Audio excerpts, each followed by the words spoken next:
Good afternoon, ladies and gentlemen. It's approaching around 1 o'clock. It's 12:41 p.m. here on the East Coast. As the fear and and the terror enters the markets, traders, as usual, are silenced because of these impulse sell-offs that are driven completely by algorithmic high-frequency trading programs that are currently in the background being discussed by one of the finest hedge fund managers out there, Leon Cooperman. Suggest everyone listen to him. So what we're seeing here is a large reversal spike right there off the off last Friday. 2 p.m. we had a large reversal spike, then we came down and took off at 3 p.m., which that was the 26th. Today is the 31st, end of the month. We are seeing this spike here. You can see that very clearly on this recording. Let me make this bigger. Um, and you can see that there is a mathematical pattern as to what is going on.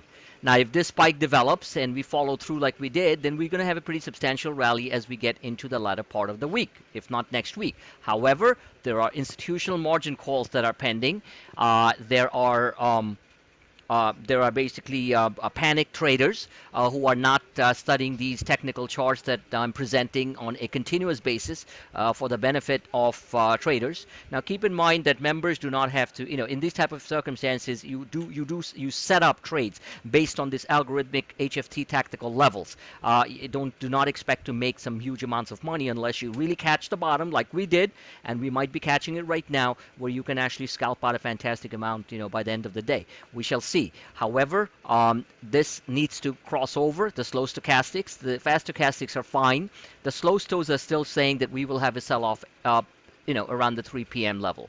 So that's basically it. The Brazil ETF does have an impact on our markets, as Brazil is the largest commodity producing company next to Russia, and it looks like the Brazil ETF is spiking off the lows that Dilma Rousseff, their embattled premier, has been removed, had been impeached, and that Michael Tamer, who is very friendly to overall a great capitalist and a free market trader, is taking over as the presidency until 2018.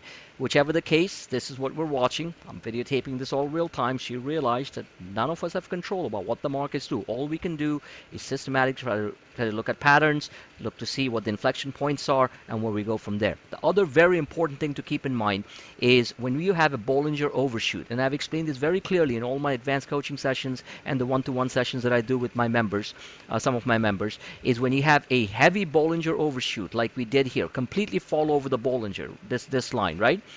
Then you always, 100% of the time, even here, you fly back into the Bollinger. So whoever's setting up trades now for Friday and Monday are going to be rewarded. In the meantime, keep watching and learning. Thank you.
My apologies, obviously slip of the tongue. Not Monday, but Tuesday, because Monday is the 5th, and let me just make sure that I'm talking.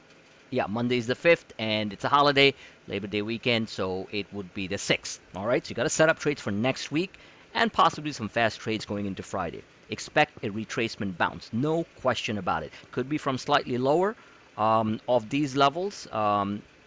Of this level that we had last Friday. That's around 216.24, but it's coming. Thank you.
Ladies and gentlemen, Clueless Say Trading here. So it is coming into 1 p.m.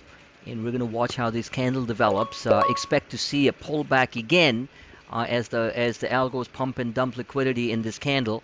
Um, Personally, I would like to see a real washout so we can buy some powerful stuff down here at 216.26.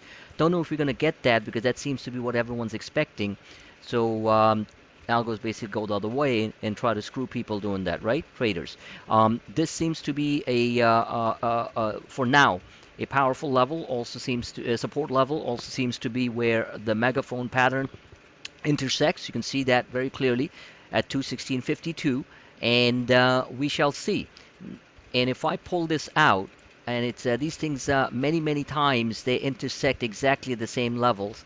If I pull this out, uh, and this being the downtrend line from one of the downtrend channels from all the way up here. Let me try to fix this a little bit so I can see that. And if you toggle it a little bit, you're going to see that that also intersects around here. Now, a retest of a broken retest of the downtrend line, what I call the DT line retest, has something that's been seen quite often in these algo-driven markets, and I've pinpointed that many times. So if that's the case, then the most we'll come down to is around 216.40. Whichever the case, like to see this turn, but you can start to see the beginnings of a turn, but that doesn't mean anything because this can easily slip further into the red. So again, that's why scaling in is important. One way or other, there's a big reflex bounce coming. Now, whether it comes by tomorrow or Friday or by Tuesday, I can't really tell you unless these patterns, unless these patterns kind of develop themselves, right?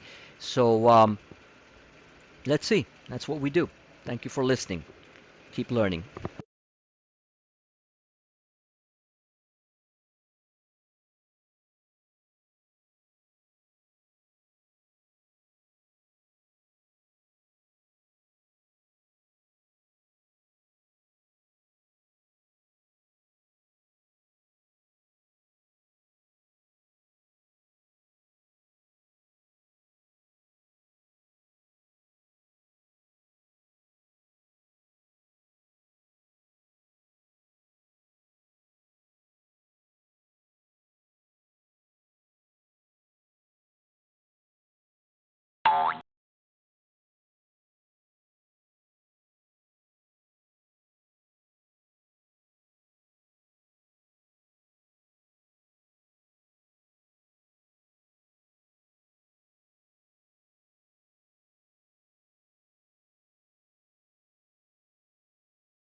funny how these candles appear. This one's trying to basically stick to this level here and trying to turn green, but I've a strong suspicion that it wants to test slightly lower, and I think that would be a good possible aggressive entry point unless we slip all the way down to last Friday's low. All right, we'll see what happens. Let me show you quickly what's happening on the SPX. The SPX is at 2160 would be, in my opinion, a powerful buy point. If not, the R3, which would be 2158. A flush after 2 p.m. Would bring us down to 2158 from the looks of it. So I'd rather wait and not rush into things. Or if you want to scale, that's fine. Scaling's good. You buy something at 4, pulls back to about 3 or 2, you buy a little bit more there, and then as long as they're close to these tactical levels here. But this R3 is in play, and that's 2158.38, and you can see that. All right. So just sit tight. This starts to curl, which it hasn't yet on the SPX. Then we see what happens on the SPYs. It's the same story. It's still gapping down. So there you go. It's hidden. It's going to go straight down there right now. Thank you.